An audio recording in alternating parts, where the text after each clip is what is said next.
Okay.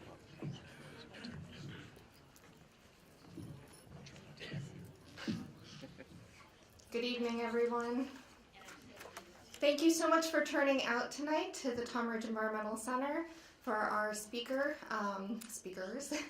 My name is Dr. Jeanette Schnars. I'm the Executive Director of the Regional Science Consortium, which is the research end of the building. And myself and David Boughton, who was up there and greeted most of you as you came in, he's with Pennsylvania Sea Grant. And we work together to help organize the Shipwreck Exhibit that you would see upstairs, along with many, many other collaborators and contributors, as well as to put together a couple speakers that we will have throughout the next couple months. Our first speaker event of the series is The Interrupted Journey, the Saga of the Steamer Atlantic, and we have David Frew and Jerry Skrypzak, part of many books that they've contributed and worked on together. And they will be doing the presentation tonight. David Frew holds a doctorate and postdoctorate from Kent State University. He was the faculty of Gannon University for 33 years and served as the executive director of the Erie County Historical Society for 4 years. He has written 40 books and more than 100 articles and cases. Jerry Skrypzak is a retired lieutenant from the City of Erie Bureau of Police. During his 32-year tenure, he served most of his career in the department's Crime Scene Investigation Unit.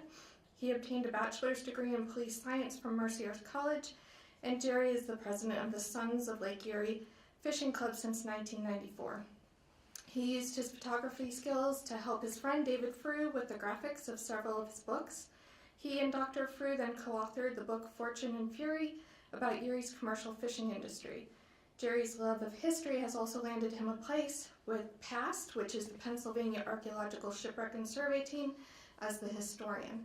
So one other thing I wanted to mention about PAAST is that is an organization that we have developed and have many different collaborators, and we are working to survey and inventory the shipwrecks here at Lake Erie in the Pennsylvania waters and help create awareness and preserve them. And we have a dive team that helps contribute to that. I also want to recognize Jeremy Bannister in the back, who, if you go to our website, he's done all of the videos and photographs, and he's also going to be documenting tonight's lecture. So without any further ado, I'd like to introduce Dr. Frew and Mr. Skrypzak. Thank you.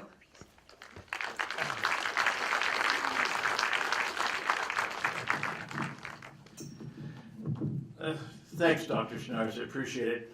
You know, about 10 years ago, I couldn't even spell historian. I guess I are one now.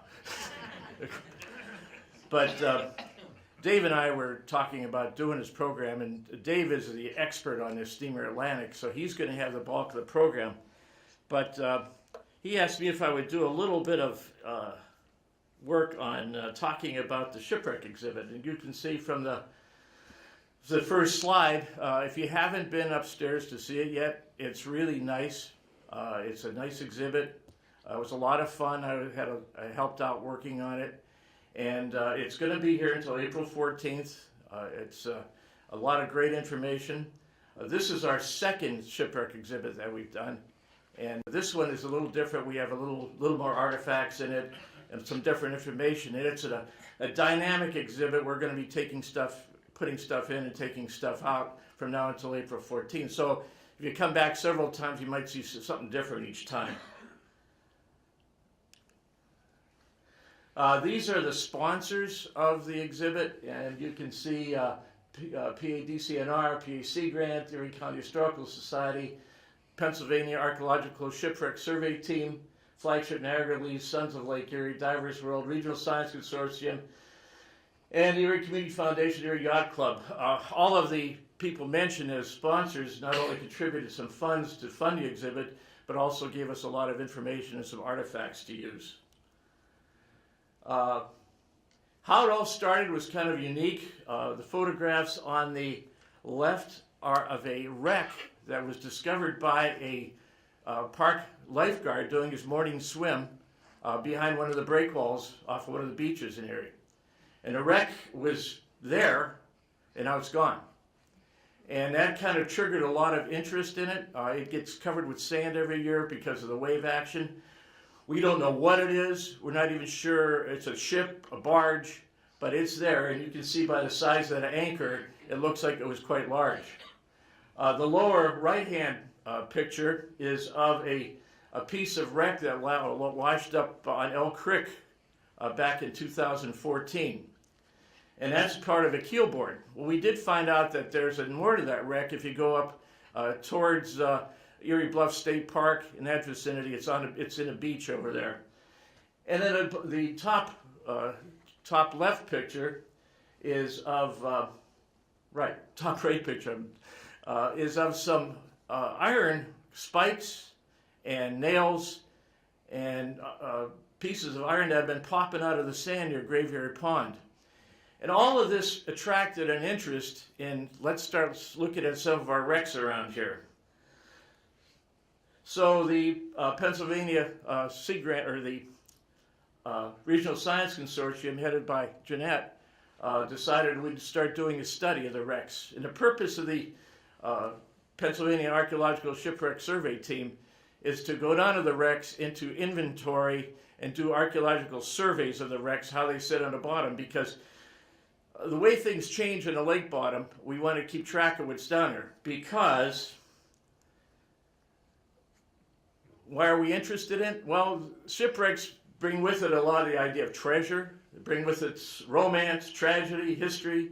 A lot of scientific things can be done by studying shipwrecks. Just for example, you talk about adventure and romance. Look at how many movies have been made about the wreck of the Titanic and how much surveys done. It attracts a lot of interest. And we, judging by this audience tonight, you all have an interest in shipwrecks. One of the things you got to remember, each shipwreck is a capsule of history. The way that ship went down is it's the same as the day it went down. And each one of these wrecks contain artifacts that give us a look into the past. And there's another reason for studying shipwrecks. Is, for example, right now they're planning to put a power line from Canada over to East Springfield. And that power line is going to lay on a lake bottom. In order to do that, they have to do some digging, and to make sure that there's no wrecks in the way, they've done surveys to see if the right path it takes so it won't disturb any wrecks. So that's why we need to study the wrecks. I just wanted, they've passed a law in Pennsylvania, you can dive on them, you cannot take anything from them.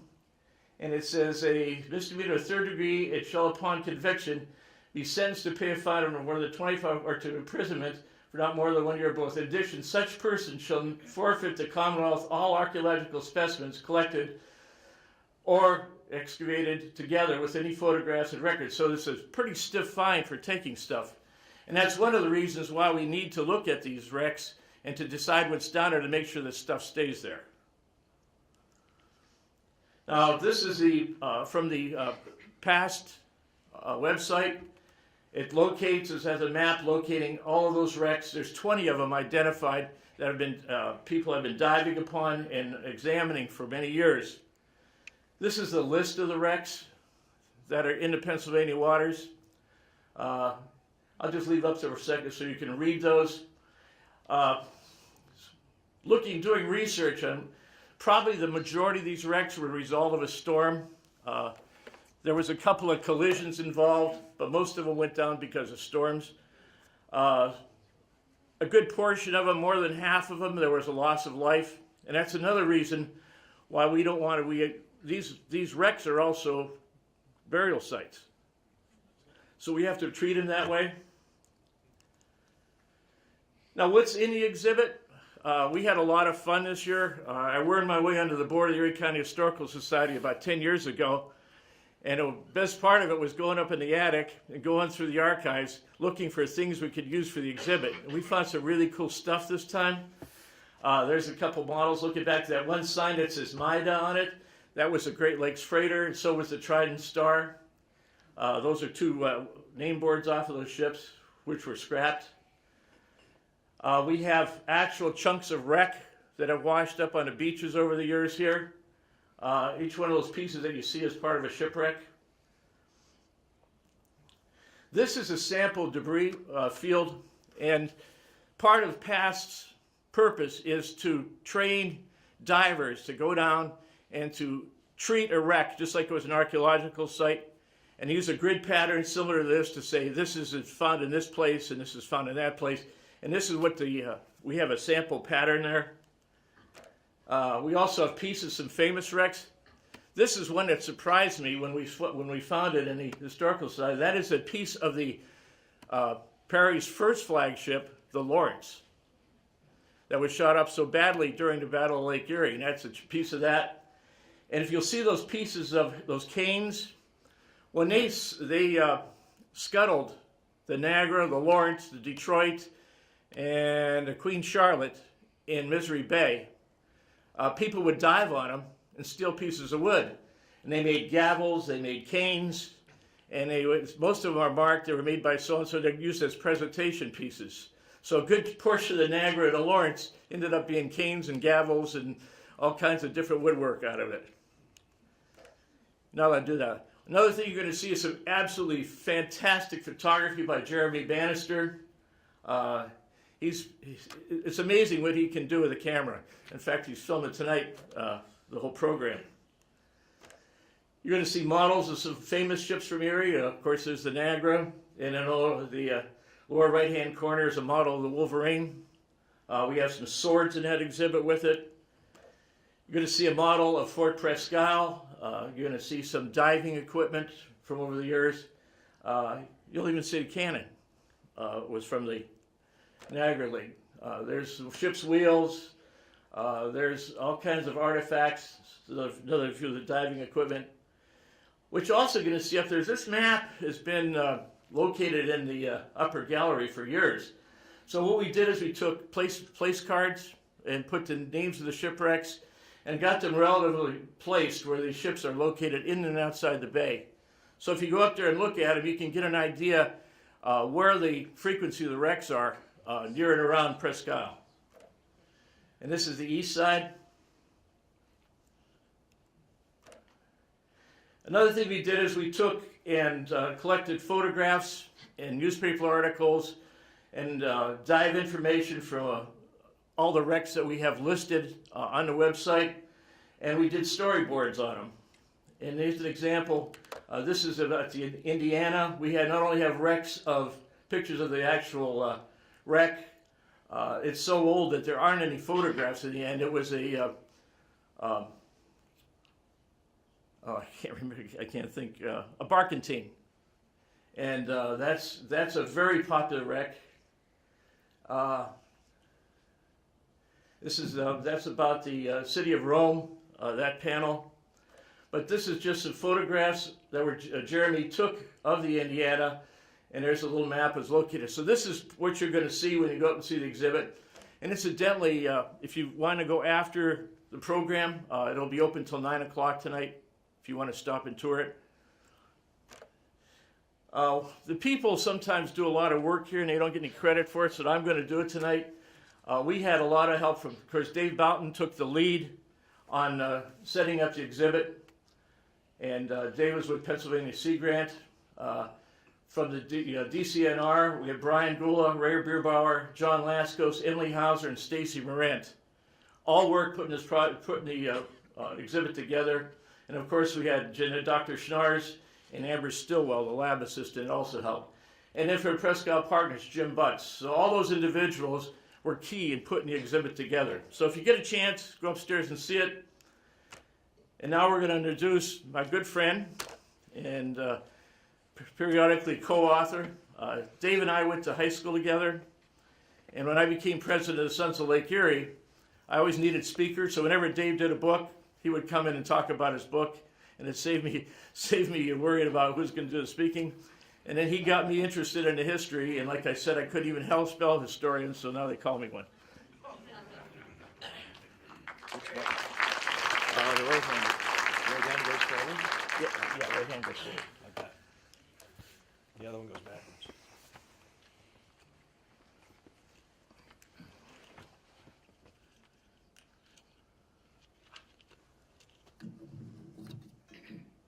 I'm going to walk over here and mess up your camera. If you want to come down and twiddle with that, come on down. Sorry. I'd like to be able to see what I'm talking about. When Jerry called and asked what wreck I would recommend talking about, I thought I would go with probably the most important wreck in Lake Erie, if not in all the Great Lakes, the steamer Atlantic. And I did have the opportunity to write a book about this some years back. It's a great story, and the story of the Atlantic can't be told without telling the story of Mike Fletcher, the guy who discovered it in modern times in the 1980s. So I'll move through this quickly, and thanks to Jerry, we've been able to patch in some moving video, which will be a little less boring than us just chatting. And the moving video will highlight Erie's role in the adventure of the Atlantic. So there you have a incredibly beautiful, state-of-the-art, high-end, pre-Civil War, upper cabin steamship. These steamships ran the route between Buffalo and Detroit at a time when the trade route between Buffalo and Detroit was the busiest trade route in the entire world. There was just so much traffic out there that it was incomprehensible. And what made it dangerous out there is you had these upper cabin ships flying back and forth at 20 knots going in straight lines. And at the same time, most of the ships out there were schooners. They didn't point very well upwind, they didn't point very well downwind, and most of them were ill lit. There was no aids to navigation. So one of the reasons for so many shipwrecks in Lake Erie and so many shipwrecks right around here in the area that we call the Quadrangle is because of that traffic. These ships carried immigrants down below in steerage, people that were trying to get out to take advantage of the West. They carried upper class people who were riding the ships just for fun, wealthy people that thought this was a treat, and they had business class passengers, deadheaders moving back and forth like they do in airplanes these days. So why is the steamer Atlantic Erie's most important ship? Well, for one thing, most of it is still there. It's a living museum. It's not a treasure ship, as some people thought. It never carried gold. I mean, it had a safe on it. We'll talk about that in a minute. The important part of the Atlantic is the stories. So every immigrant that got on there was allowed to bring for his family a steamer chest. And most of the steamer chests of the 300 and some odd people in steerage are still there, waiting to be taken out and investigated. It represents the best of its pre-Civil War era technology. Also, there have been several salvage attempts. The first one, crewed, done by Johnny B. Green in the early 1850s. He was the first guy to suffer from the bends in the Great Lakes. We didn't know what the bends were at the time. Then there was a 1912 era in which spacesuit divers, hard hat divers in spacesuits with manipulator arms could go down on the ship. It sits at 165 feet and work down there without fear of getting sick from the bends. So they ripped and tore at it and did quite a lot of damage.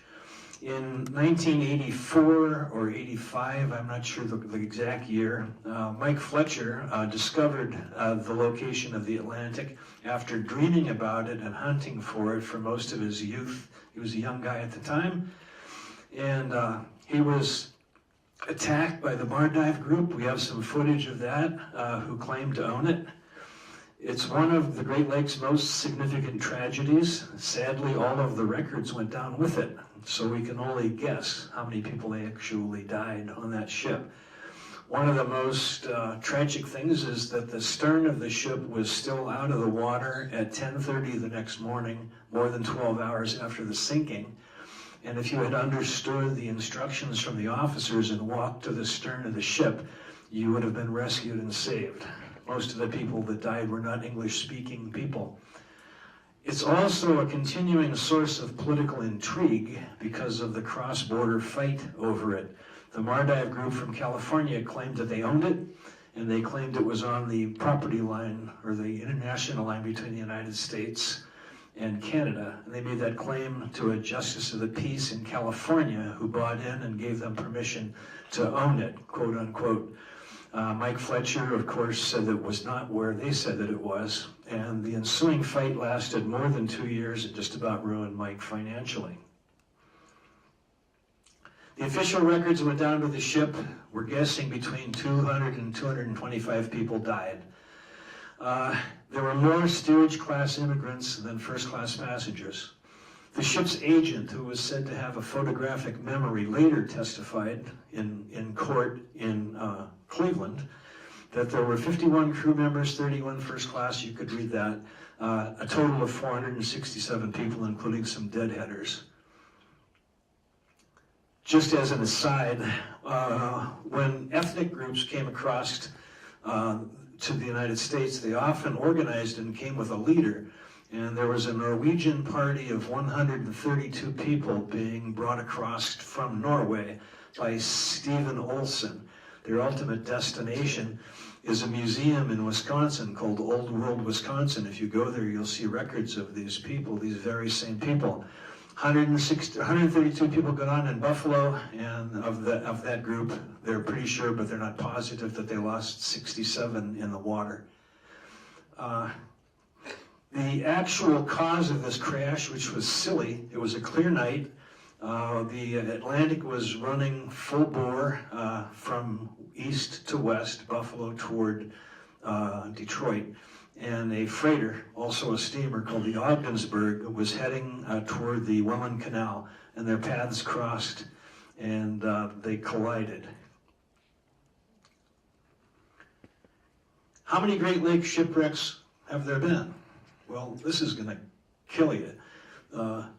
Between 6,000 and 25,000, how could there be such an incredible range? Well, there was insurance fraud associated with wrecks in the old days. You would lose your ship on the shore someplace, and then you and your 5 best friends would come out and rescue it and paint a new name on the back. So how many wrecks are there in the Great Lakes? We don't know.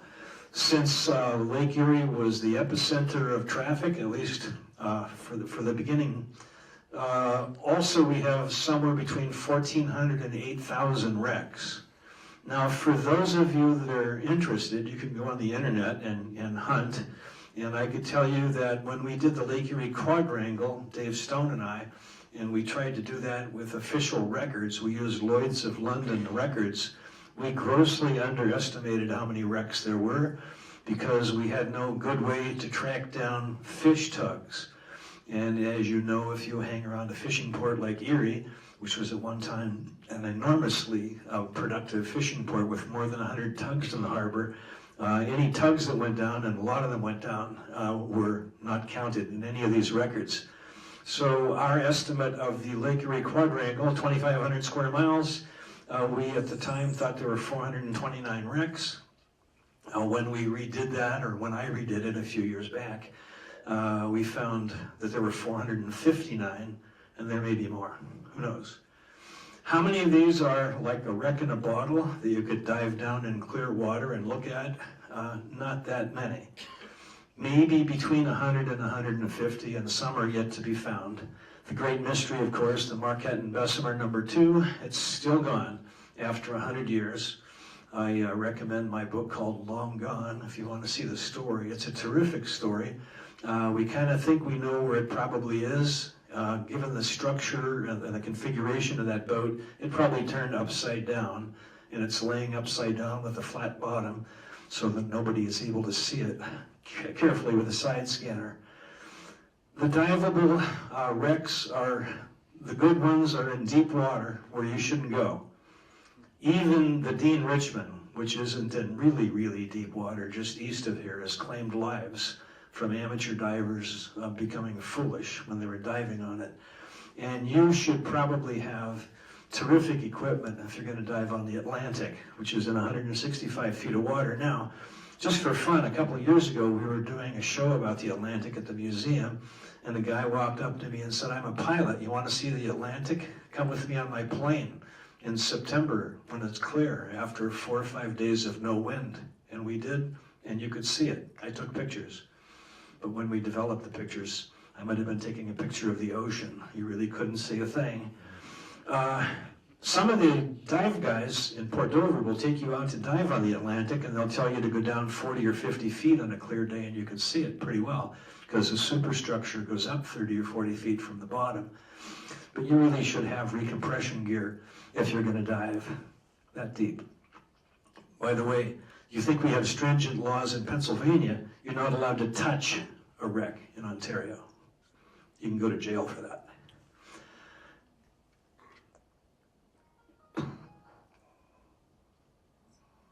Okay, we did that. The Atlantic, the wreck is pretty much still intact. We'll show you some underwater pictures of it. It's been commercially salvaged by Johnny Green and then by the hard hat divers. And it got connected to Erie in 1986 by Mardive. It probably is responsible, the controversy that took place over the Atlantic, for launching the contemporary career of Mike Fletcher. After Mike Fletcher was done fighting to preserve the Atlantic and to win ownership of it for Ontario, he didn't really care to own it himself. He received national attention. He hooked up with Clive CUSSLER, a name you might know of when it comes to shipping and shipwrecks. And the two of them put together a pilot. The pilot was purchased by Canadian National Geographic, but not by the United States National Geographic, so you can find it. It's streaming all over the place, and it went on for 6 years. So Mike Fletcher has become kind of a famous guy, and the name of that program was called Sea Hunters. It's a 6-year series.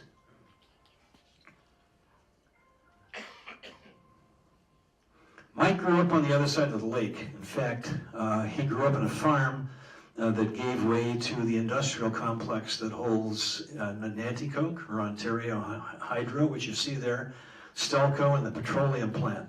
Now, on a clear day, if you go up south of Erie, you see two stacks sticking up, just to give you perspective. Those are the stacks.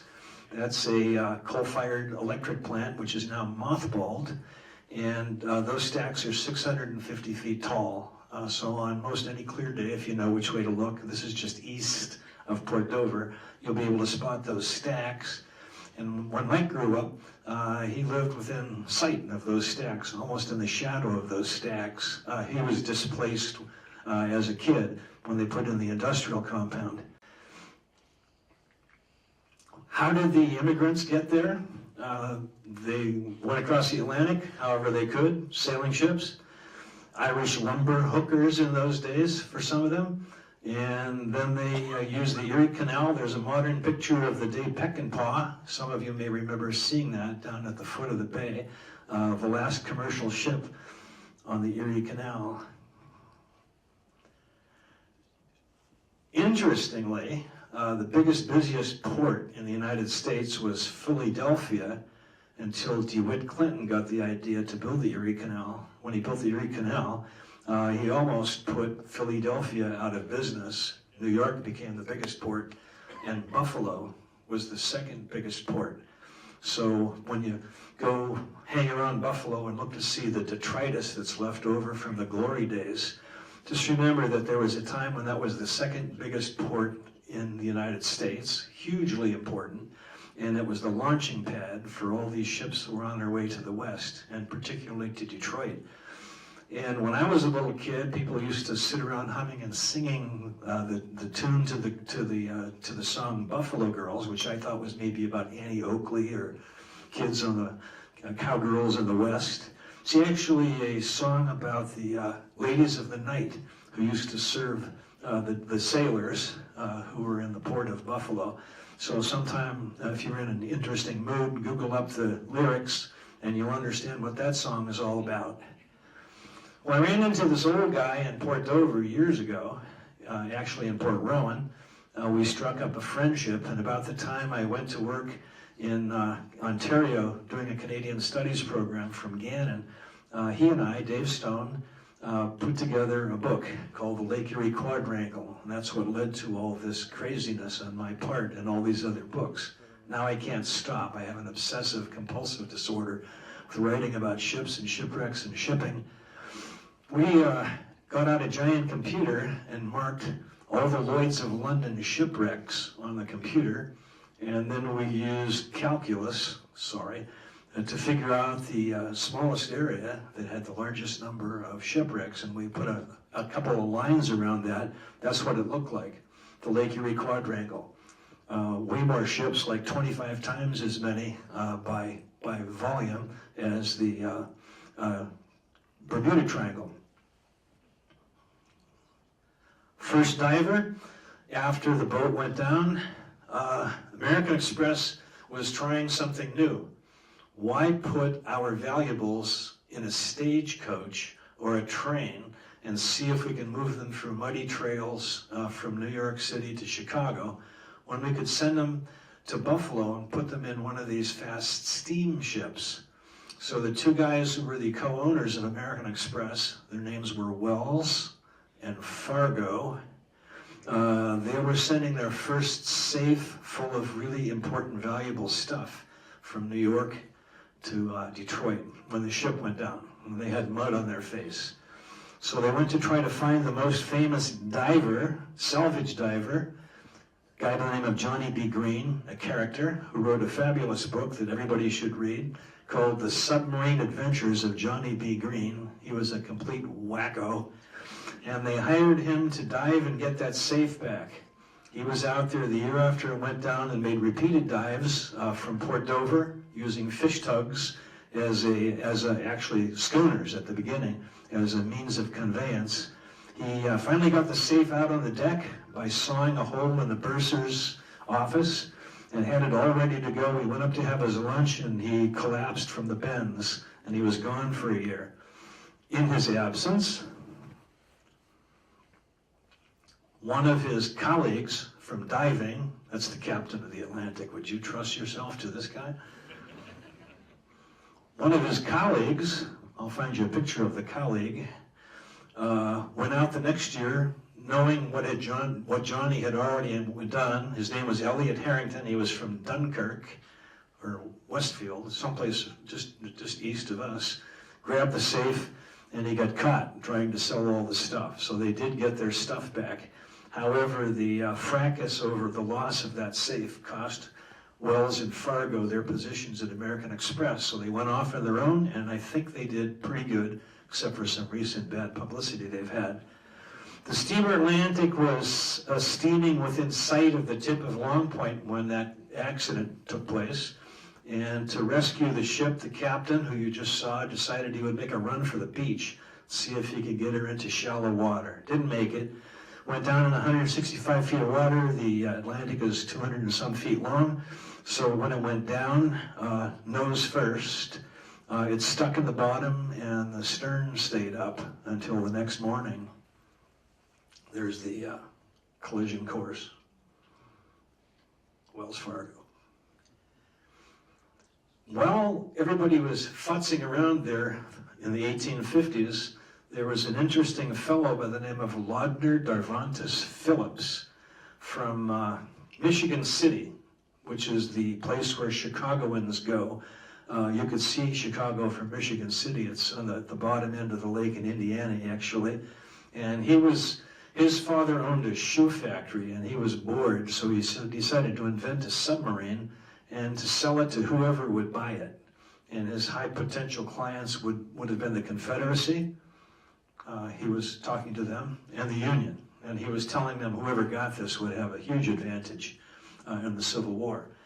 To demonstrate how clever he was, he took his submarine out onto the site of the Atlantic. He got in it and had it lowered on a rope. Now, what he was going to do if he got down there, except to demonstrate that he had a submarine, it was anybody's guess. But he got down about 50 or 60 feet, and this thing started leaking like a sieve. So he signaled the guys to pull him back up. He got out, and he said, well, let's see what happens if we lower it by itself. And the cable broke, and it's gone. Now, there are some people that argue that it was never there, but we're pretty sure it was there. All the indications, and we have pictures of this thing all over the place. If you take a opportunity to go to Michigan City and hunt through the library, all the stuff is there. Where it would be, no one knows, because if it broke off at 50, 60, 70 feet, it would have probably gone east with the current. It could be halfway to Buffalo, any place on the bottom of the lake. There's a rendering of the wreck. In 1912, some people bought the salvage rights to the ship. They knew the safe wasn't there, but they imagined that if they could get into the first-class cabins, they could get expensive jewelry and watches, and might be worth salvaging it. They went down in 1 atmosphere suits. They worked for 3 or 4 days. They finally decided it wasn't worth what they were doing, and they quit. They gave up. There's Elliot Harrington, by the way, second from the left, the guy that really got the safe. The guys that actually went out later in 1912, they went from Port Dover. They were trying to be cagey about this, and they used the fish tug Racy as the basis for what they were doing. Mike Fletcher grew up all excited about ships and shipwrecks. He grew up on the banks of Lake Erie in the shadow of today's power plant, and he imagined that someday he would find that wreck. He made himself into a diver. He bought himself his own dive boat, a reconditioned fish tug, recompression tank, so he could go down and stay down for long periods of time, and he went to work for Pembina. That's the underwater gas well company. For those of you that are not familiar with gas well drilling in Lake Erie, the Canadian side is full of gas wells. Lake Erie is a hotbed of natural gas. Because there are 5 states that argue about whether well drilling is safe or not, nobody on the American side has ever been able to muster the courage to try drilling. But there's a huge gas well industry over there, and most of the active wells are in at least 70 or 80 feet of water. Some go all the way down to 200. So Mike's job working for Pembina was to go down, do whatever maintenance had to be done in gas wells. They leak, they spring leaks, they screw up, just like all the stuff we have in our houses. Then he would come up and get in a recompression chamber, making big bucks. But he also had all this equipment, so he was capable of diving deep and hunting for whatever wrecks. And over the years from when he graduated from high school, Port Dover Composite School, as an 18-year-old, that's a 5-year curriculum there. He was university bound, but he decided he wanted to do diving instead. In 10 or 12 years, he found dozens of wrecks, but never the Atlantic. He kind of thought he knew where it was, and he always assumed that the way somebody would find it accidentally was they would be out trawling for smelt in a trawler like this one. They still trawl for smelt from Port Dover and Port Stanley and Port Burwell and Port Colborne. And while dragging these long trawl nets along the bottom, they would get them hooked up.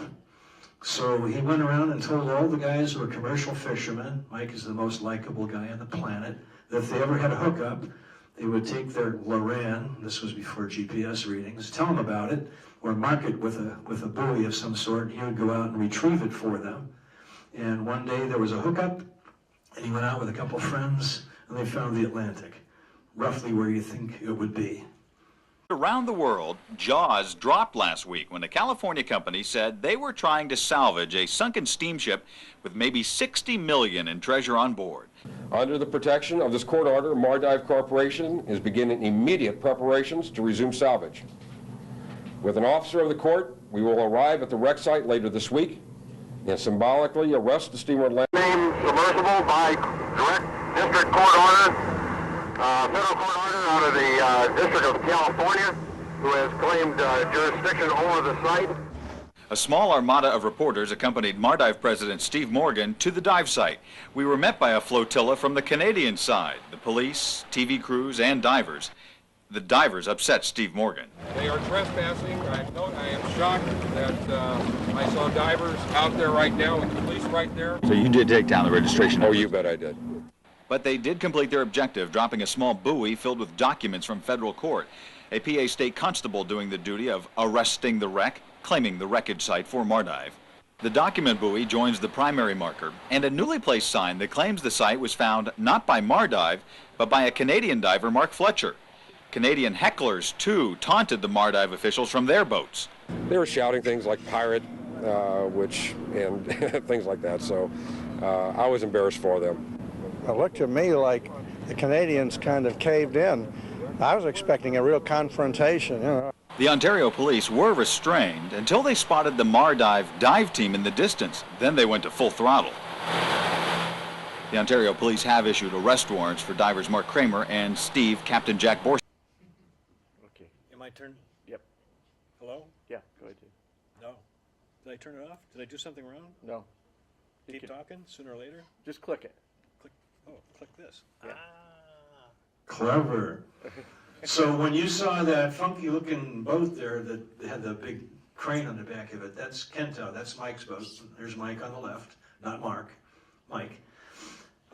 Mike found the wreck in 1983 or maybe 84, and he'd been systematically working on it. And since he lives in a small town and there's no secrets in a small town, and he was going out to the Atlantic after he found it every chance he could, and he had a giant buoy on it.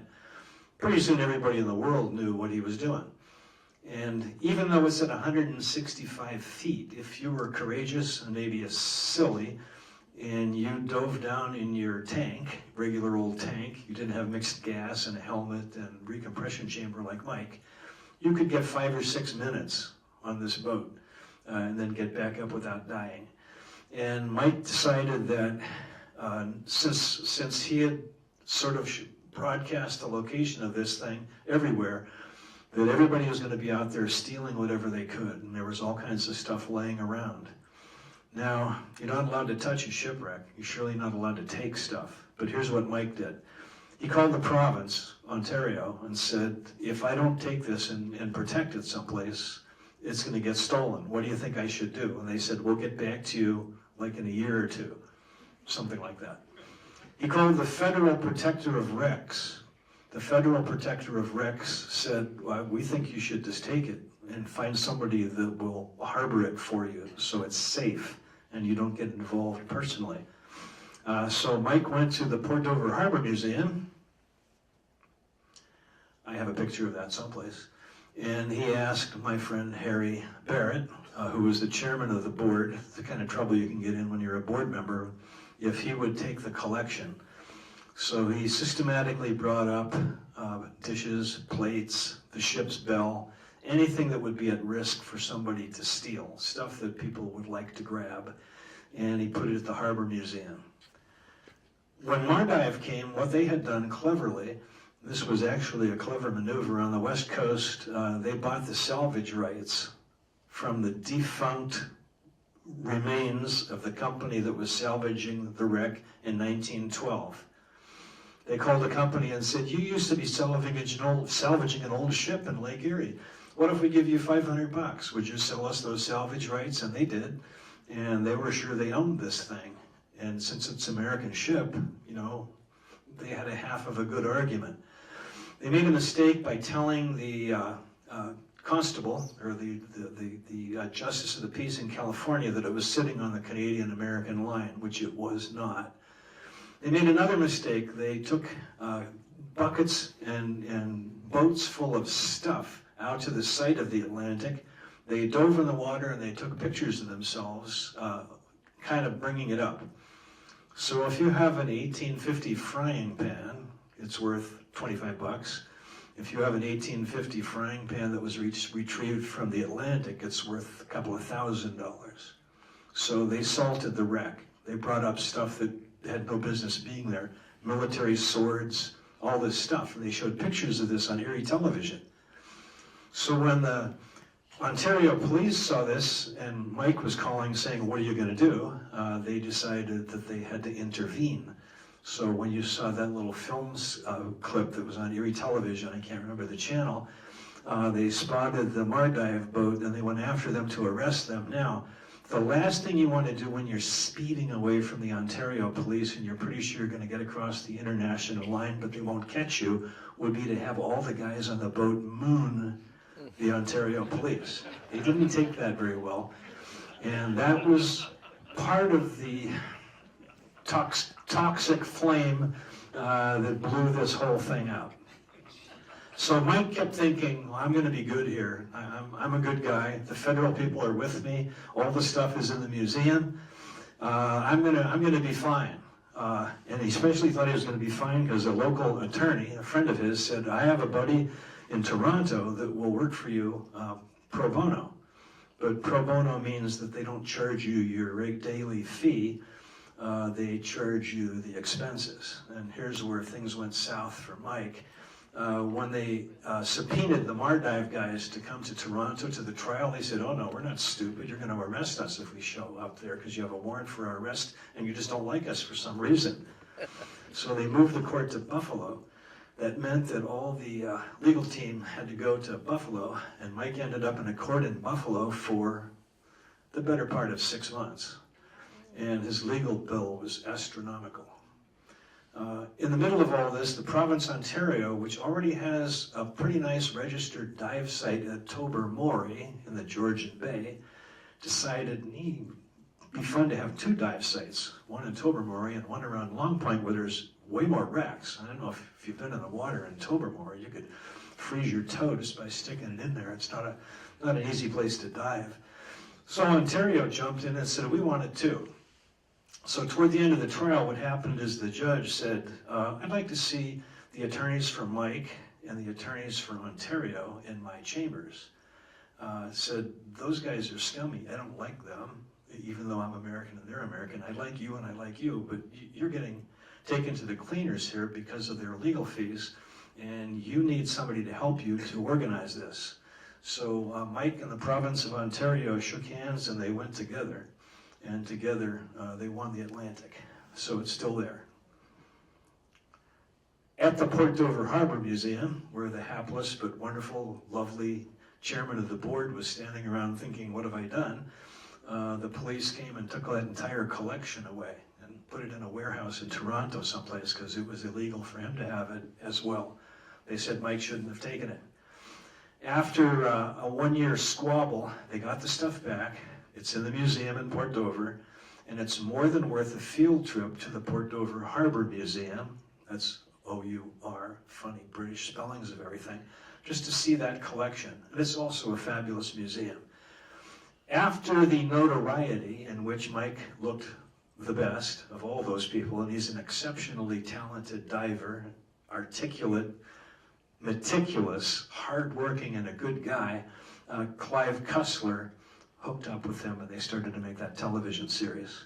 So there's Harry B with me 25 years ago and Harry B's dog. And this is the day they celebrated because the artifacts all came back. And maybe the thing that the Port Dover Harbour Museum is the most famous for now is this collection, which is spectacular. They have other good stuff as well. Harry and the Bell. And what happened to that fish tug, the Racy? If you've ever been to Niagara on the Lake, if you're one of those intellectuals that goes to the Shaw Festival, and it's gone now, but if you've taken a ride on the Pumper, the reconstructed old fish tug, that was the Racy. They rebuilt it, and they used it to take people for a ride on the back of the Niagara River. Got some footage of the Atlantic. I don't think there's any sound. No, there's no sound. But we'll watch this, and then you can ask any questions that you might have. Mike, when he dove, always had an emergency diver. The emergency diver would go down with him and take pictures of Mike. And then the emergency diver would go up to the top and wait. And Mike's wearing a helmet that has a camera in it. That's a lingcod sitting on top there. You guys ever eat lingcod? Lawyer cod? Burbot? 4 or 5 feet long, good to eat, ugly.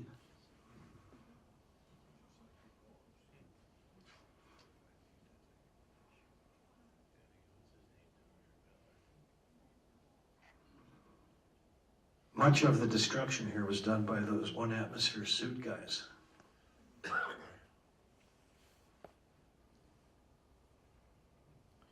was taken off an old VHS tape, tell him.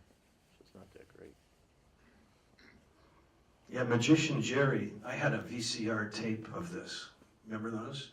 And he converted it to this format. They said it couldn't be done.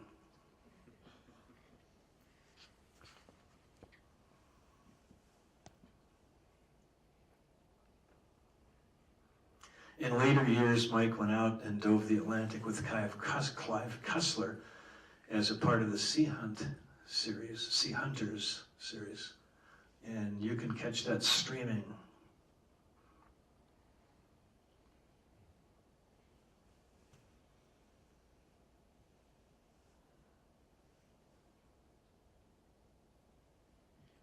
The paddle wheels are 30 feet tall.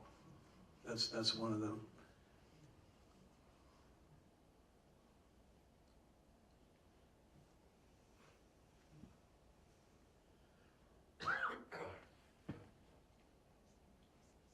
Maybe you should be humming some mysterious underwater music, Jerry.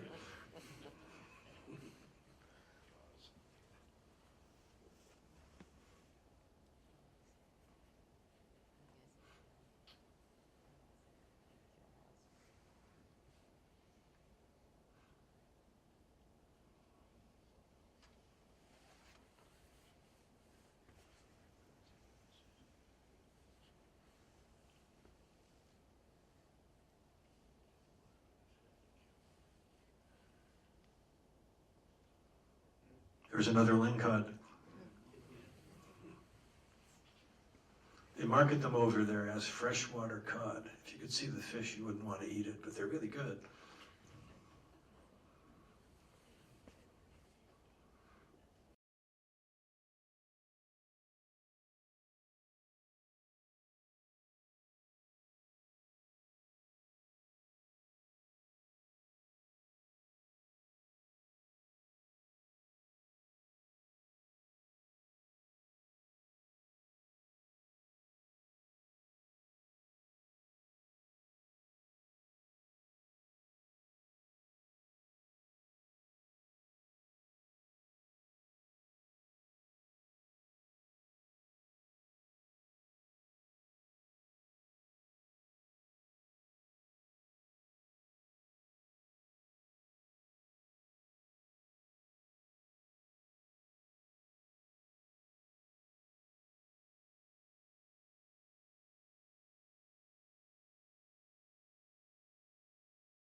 I'm going to get Jerry to come up and we'll answer any questions you have, if we can.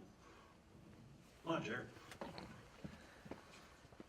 Two hysterians. You have any questions? Don't be shy. Wow. It's our life's work, so don't hold back. Did they find any bodies? No.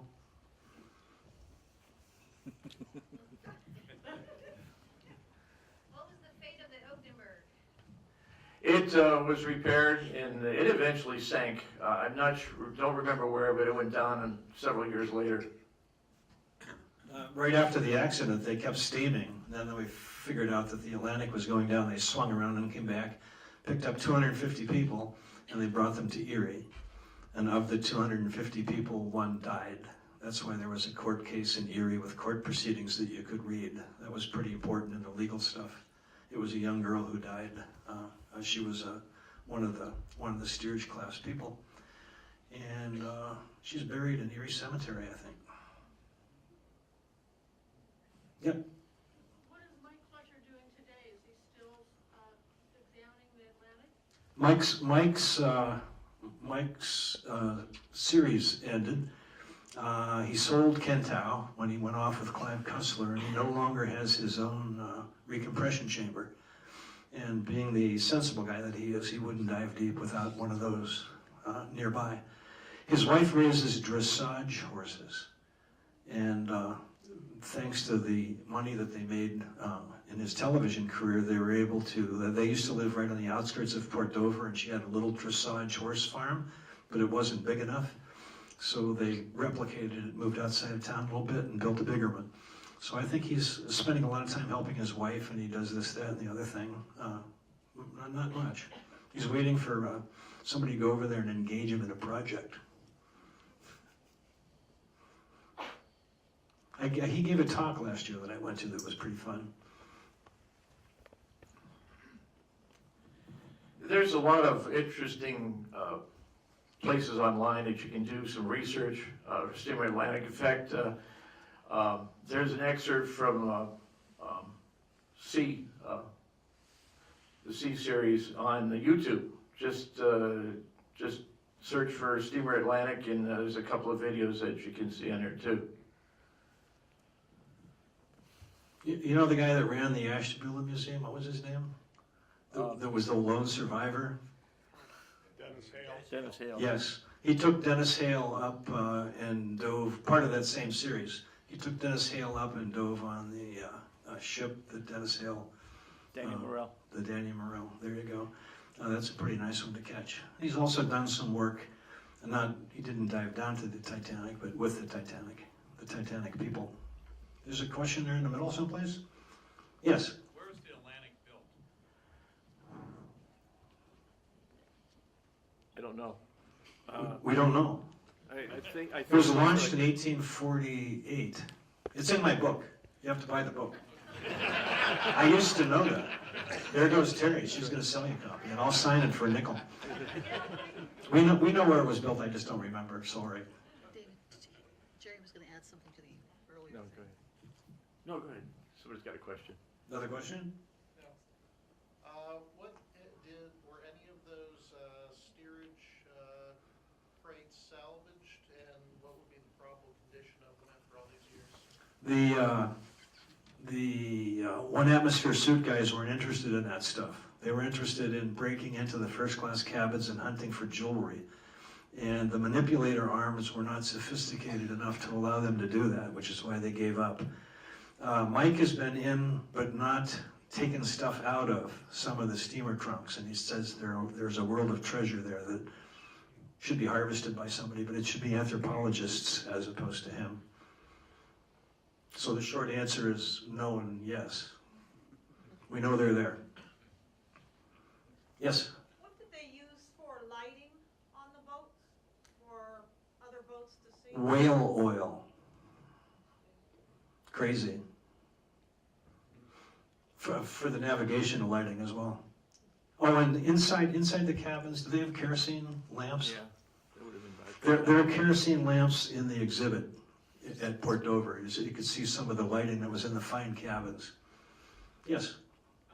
Do you know if there's any current projects on the Atlantic? Not that I know of. I don't think there is. It's too scary deep for most people. I don't think anybody's thinking about working on it right now. Hard to get permission too. And it's hard to get permission. Just when I was talking about the exhibit, there's a couple interesting, and Dave, when we talked about Dennis Hale and the Daniel Morell, there's a panel about that. There's a very exciting panel about the New Connecticut. You have to go upstairs and read it. It's a story about a schooner that capsized and went down, and there was a lady on board who didn't want to leave her purse or something, so she went back in a cabin just as the ship was capsizing, and she went down with the ship, and they went back several days later to try to salvage the ship, and they couldn't do it, so then they came back a couple days after that. They were able to right the ship and bring it up, and she came out of the cabin alive. It's a true story. We have a folder on it in the exhibit if you want to read about it. Another thing that's an exhibit is the first ship that was built in Erie was the Washington. It was built at the mouth of Fargo Creek in 1795, I think it was. It sailed Lake Erie for a while, and then it was taken over by Portage over to Lake Ontario, and it was renamed the Lady Washington. They just discovered it last year. It went down in a storm, and they just discovered it last year. And you can go online and check on that. There's a panel on that in the exhibit, too. Anything else? Well, I'm sure that Terry ran back to the bookstore to open it up, so if anybody wants that book, it'll be available, and I'll be happy to sign it. Thank you so much for coming. We appreciated the opportunity.